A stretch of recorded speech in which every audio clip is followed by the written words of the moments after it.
కుక్కలకి పెడతా తింటాయి. లేదురా అమ్మా. ఏంటమ్మా? ఈ బిస్కెట్స్ కుక్కలకి ఇచ్చే పారైనాయి. ఇవ్వు ఇస్తా. ఇప్పుడు నాకు బయటికి వెళ్ళాలని లేదే. అమ్మ కుక్కకి ఇవ్వమంది. ఇంట్లో కూడా కుక్క అవును కదా, బయటికి ఎందుకు వెళ్ళేది? అన్నకి ఇచ్చేస్తా. తీసుకున్న అమ్మ ఇచ్చింది, తిను.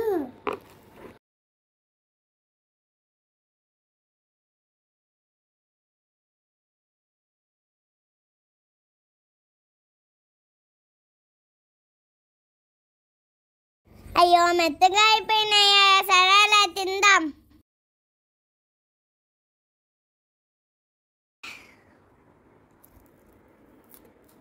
అర్రో ఆ బిస్కెట్స్ ఎందుకు తింటున్నావురా? చిట్టి తల్లి, ఆ బిస్కెట్స్ నేను ఇచ్చింది బయట కుక్కలకి, తినడానికి, ఇంట్లో కుక్కలకి కాదు. అమ్మా ఇంట్లో కుక్క ఉంటే ఇచ్చానమ్మా. నేను కుక్కనా?